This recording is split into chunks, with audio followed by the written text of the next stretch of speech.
گناہوں سے توبہ کرنے والے کی فضیلت۔ نبی کریم صلی اللہ علیہ وسلم نے کس طرح ہمیں اپنے گناہوں سے توبہ کرنے کا طریقہ بتایا۔ ترمذی اور ابن ماجہ میں ایک حدیث شریف ہے کہ حضور اکرم صلی اللہ علیہ وآلہ وسلم نے ارشاد فرمایا کہ بنی آدم میں سے ہر ایک سے خطا ہوتی ہے، مگر خطا کرنے والوں میں سب سے بہتر اور افضل وہ ہوتا ہے جو ندام اور شرمندہ ہو کر توبہ کر لیتا ہے۔ حضرت انس رضی اللہ تعالیٰ عنہ سے مروی ہے کہ رسول اللہ صلی اللہ علیہ وآلہ وسلم نے ارشاد فرمایا کہ بنی آدم میں سے ہر ایک گناہوں سے ارتکاب کر لیتا ہے، اور گناہ کرنے والوں میں سب سے افضل اور بہتر وہ لوگ ہیں جو توبہ کرتے ہیں۔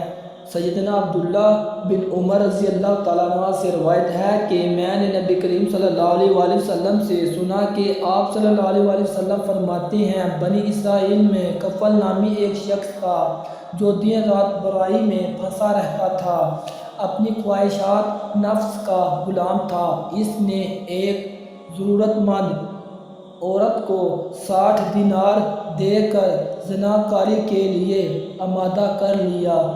جب وہ تنہائی میں برے کام کے لیے تیار ہو گیا تو وہ عورت بے احتیاط رونا شروع ہو گئی، چہرے کا رنگ فاقہ ہو گیا۔ کفل نے حیرانی سے پوچھا کہ اس وقت ڈر اور رونا کیسا؟ لڑکی نے روتے ہوئے جواب دیا، مجھے اللہ کے عذابوں کا خیال آ رہا ہے، اس کام کو ہمارے خالق نے حرام قرار دیا ہے۔ میں بھی اپنی ضرورت سے مجبور ہو کر اس برے کام کے لیے تیار ہو گئی۔ اب اللہ کا خوف مجھے بے چین کیے دیتا ہے۔ ہائے آج دو گھری کا لطف مستقل جان کا روگ بن جائے گا۔ اے کفل، اللہ کے لیے اس بدکاری سے باز آ جا اور اپنی اور میری جان پر رحم کر، آخر اللہ کو بھی حساب دینا ہے۔ اس لڑکی کی ایسی تاثیر اور کچھ باتوں نے کفل پر گہرا اثر ڈالا۔ اپنے برے ارادے پر ندام اور شرمندہ ہوا۔ عذاب الہی کی خوفناک شکلیں اس کی نظروں کے سامنے گھومنے لگیں اور اپنی سیاہ کاریوں یاد کر کے رونے لگا۔ قبر کے سانپ بچھو اس کی نظروں کے سامنے پھرنے لگے۔ اپنے دل میں سوچنے لگا کہ مجھے تو اللہ کے عذاب سے بہت زیادہ ڈرنا چاہیے۔ اس عورت نے ابھی گناہ کیا نہیں اور یہ اس طرح جہنم کے خوف سے کانپ رہی ہے، جبکہ میری تو ساری عمر ہی ایسے برے کاموں سے بھری ہوئی ہے۔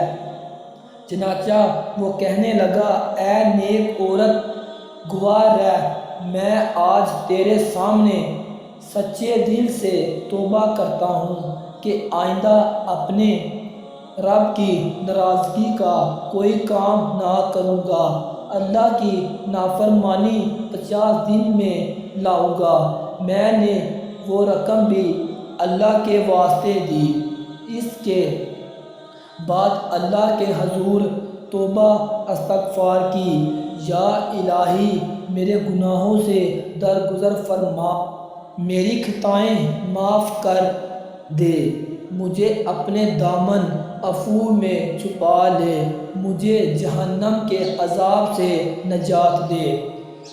نبی اکرم صلی اللہ علیہ وآلہ وسلم فرماتے ہیں کہ اسی رات کفل کا انتقال ہو گیا۔ صبح لوگ دیکھتے ہیں کہ اس کے دروازے پر لکھا ہوا ہے، ان اللہ قد غفر کی فیل، یعنی اللہ نے کفل کے گناہ معاف کر دیے۔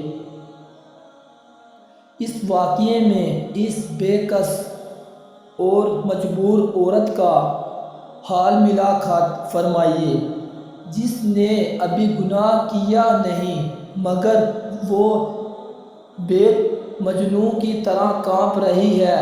یہ اللہ کی نافرمانی سے بچنا اور عذاب کا خوف محض اللہ تعالیٰ کے ڈر اور تقوی کی وجہ سے ہے۔ ارشاد بانی ہے، اور جو اللہ سے ڈرتا ہے اللہ اس کے لیے مشکلات سے نکلنے کی راہ پیدا کرتا ہے۔ مزہ پورا عورت گناہ سے بچنا چاہتی تھی، اللہ تعالیٰ نے اس کو نہ صرف اس گندے اور حرام کام سے نجات دی بلکہ اس کے حسن کردار کی وجہ سے کفر جیسے سیاہ روح اور گناہ گار کو بھی اللہ تعالیٰ نے ہدایت نصیب فرمائی۔ اس کے علاوہ اس کی بخشش کا بھی قدرتی طور پر اعلان کر دیا گیا۔ تقوی انسان کو ایسے ہی جذبات احساسات سے آگاہ کرتا ہے کہ وہ اللہ کی نافرمانی کی جرات نہیں کر سکتا۔ ایسے ہی لوگوں کے گناہ اللہ تعالیٰ معاف کر دیتا ہے اور ان کے لیے اجر عظیم کی خوشخبری ہے۔